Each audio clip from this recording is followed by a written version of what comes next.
भावांतर स्कीम का विचार बुरा नहीं है। भावांतर ये जो डेफिसिट पेमेंट दुनिया भर में होता है कि सरकार कहती है कि देखो तुम्हें मिलना तो इतना चाहिए, मिलना तुम्हें 100 रुपये चाहिए, मिल 80 रहा है, मैं तो खरीद नहीं सकती क्योंकि मैं खरीद के क्या करूँगा, रखूँगा कहाँ, क्या करूँगा, लेकिन तुम्हारा जो 20 रुपये का नुकसान हो रहा है ना, ये 20 रुपये लो बस। ये डेफिसिट पेमेंट की स्कीम है। विचार अच्छा है, सरकार ये करे, सरकार के तमाम टंटे ख़त्म होते हैं और ये जो एफसीआई के गोदाम में सड़ती हैं चीज़ें वो ख़त्म होता है। फिर सड़ने के बाद जब बेचते हैं तो उसमें भी भ्रष्टाचार होता है, वो भी कम होता है। तो सरकार को गोदाम में ना रखना पड़े और सरकार सीधे तौर पे किसान को उसका डेफिसिट पेमेंट कर दे, मैं इस बात के विरुद्ध नहीं, लेकिन ये काम ईमानदारी से हो। दिक्कत ये है कि वो पूरा नहीं होता ना। आप ये बिल्कुल ठीक कह रहे हैं। बेईमानी इस चीज़ में, इस बात में है जो आप ठीक कह रहे हैं। बाजरे का आज एमएसपी है 2500 रुपया आज की तारीख में। हाँ 1500, अभी चेक किया था 1500-1600, 1600-1650 के करीब पे बिक रहा है। किसान को 900 रुपये का नुकसान हो रहा है। सरकार आखिर में आके कहेगी कि लो 500 का नोट ले, तेरा काम पूरा हो गया। यहाँ बेईमानी है। बाकी दरअसल ये स्कीम बहुत अच्छी स्कीम है, बीजेपी की बनाई स्कीम है, लेकिन ये मतलब थोड़ा कि बीजेपी की हर चीज़ का मैं विरोध करूं। सरकार ने 2-3 बहुत अच्छी बातें की हैं इसमें। एक तो ये कि पहले जब ये मध्य, क्योंकि आप एग्रीकल्चर करते हैं तो आपको समझना चाहिए, ये भावांतर स्कीम पहली बार मध्य प्रदेश में आई और बुरी तरह फ्लॉप कर गई, क्योंकि वहाँ पर वो कहते थे किसान से कि तुम रसीद दिखाओ। अब अगर रसीद दिखानी होगी तो व्यापारी उसको बता देगा कितने की रसीद चाहिए, भाई तू बता दे, मैं उतने की रसीद बना देता हूँ। तो टोटल फ्रॉड हुआ उसमें। हरियाणा सरकार की स्कीम में उन्होंने एक स्मार्ट काम किया है।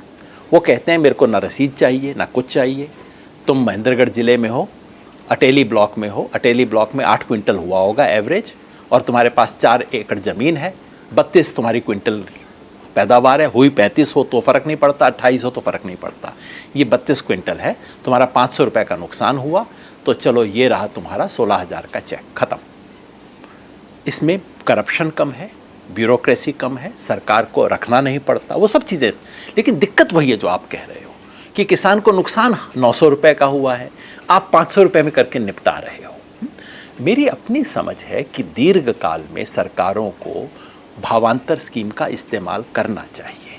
ये एफसीआई के टंटे से छुटकारा मिलना चाहिए, क्योंकि एफसीआई का, आप देखिए सरकार, हमने इस देश में एक बड़ी बात है लेकिन हमें समझनी चाहिए, हमने 2 अलग अलग स्कीम को इस देश में जोड़ दिया है जिसका कोई कारण नहीं था। एक स्कीम है पीडीएस, गरीबों को सस्ता अन्न उपलब्ध करवाना, ये एक अलग स्कीम है। दूसरी स्कीम है एमएसपी, किसानों को सही दाम दिलवाना। पता नहीं कब किस स्टेज पे किसी ने काला जादू करके इन दोनों स्कीम को एक बना दिया है कि हम केवल वही फसलें खरीदेंगे जो कि पीडीएस में दी जा सकें। कहीं नहीं लिखा हुआ है आपको 23 फसल पे एमएसपी देनी चाहिए। सरकार वही 2.5 चीज़ें खरीदती है जो कि राशन की दुकान पे बेची जा सकती हैं, मतलब जिसकी सरकार को गरज है सिर्फ वो करती है, जिसकी किसान को ज़रूरत है वो नहीं करती। इन दोनों स्कीम को अलग कर दीजिए। एमएसपी किसान को देनी चाहिए, और एमएसपी देने के लिए ये बिल्कुल ज़रूरी नहीं है कि राशन की दुकान पर जो मेरे को देना है उसकी एमएसपी दो। पर सरकार फिर पूछेगी भाई जिसको मैं राशन में नहीं दूँ उसको खरीद के मैं क्या करूँ? उसका उत्तर है कि आप मत खरीदो।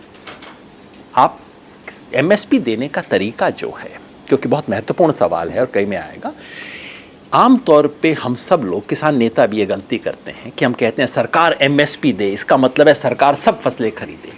ये पूर्णतः अव्यावहारिक चीज़ है। सरकार 23 फसलें नहीं खरीद सकती। 23 फसलों की सारा खरीद के सरकार इस पूरे देश, इस देश का हर स्कूल का हर क्लासरूम भर जाएगा अगर सरकार ये काम करने लग जाए तो। ये असंभव है। सरकार कैसे देगी? नंबर 1, जितनी प्रोक्योरमेंट आज होती है उससे थोड़ा सा ज़्यादा प्रोक्योरमेंट सरकार कर सकती है, खासतौर पे दालों का, दाल और तिलहन का प्रोक्योरमेंट थोड़ा सा ज़्यादा कर सकती है, जितना आज कर रही है 10-20% फालतू कर सकती है। उसके अलावा क्या करेगी?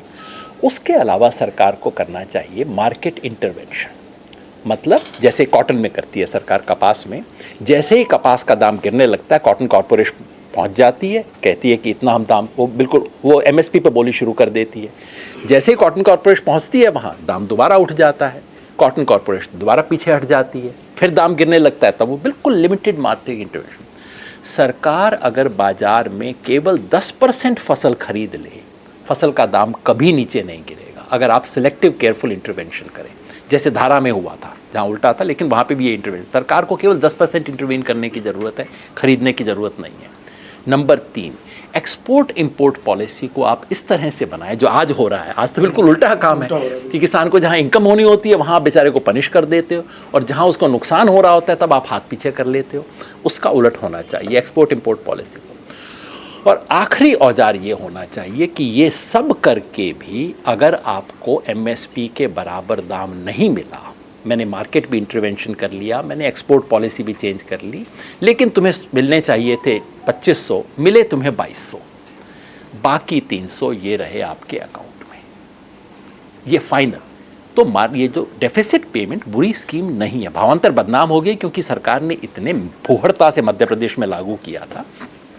डेफिसिट पेमेंट होना चाहिए क्योंकि, और बिल्कुल सीधा उसके अकाउंट में भेज दीजिए। हरियाणा ने जो प्रयोग किया, दिक्कत आई, बाजरे में भी आई, और जो सूरजमुखी पे आंदोलन हुआ सिर्फ 2-3 जिलों में होता है, वो सिर्फ इसी वजह से है कि डेफिसिट पूरा नहीं तो दे रही। उस केवल उस चीज़ को ठीक करने की ज़रूरत है, क्योंकि जैसा कि आप जानते हैं जो बाजार का भाव है वो तो हर रोज़ सुबह सरकार की वेबसाइट पे मिल जाता है। सरकार अपनी वेबसाइट को देख ले, कुछ और ज़रूरत नहीं है। आप अपनी वेबसाइट को देख लीजिए और उसके हिसाब से पेमेंट कर दीजिए। तो वहाँ उसमें ये चीज़ ठीक करने की ज़रूरत है।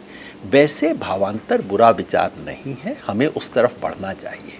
तो एमएसपी को कुल मिला के लागू करना इस 4 चीज़ों के जरिए करना चाहिए। एमएसपी का ये अर्थ कतई नहीं है, एमएसपी की लीगल गारंटी का ये अर्थ नहीं है कि सरकार हर किसान की पूरी फसल खरीद ले और उसको दे दे। सोवियत संघ में ऐसे काम हुआ करते थे जिससे बहुत नुकसान हुआ, ये बिल्कुल नहीं होना चाहिए।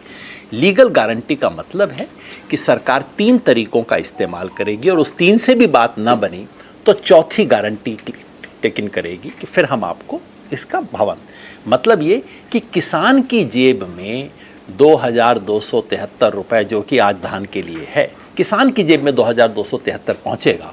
चाहे लेफ्ट हैंड से पहुंचाऊं चाहे राइट हैंड से पहुंचाऊं, ये मेरी जिम्मेवारी है, सरकार का काम है। ये है एमएसपी की लीगल गारंटी का मतलब, और ये किसान आंदोलन आज मांगते हैं। अच्छा हुआ आपने पूछा।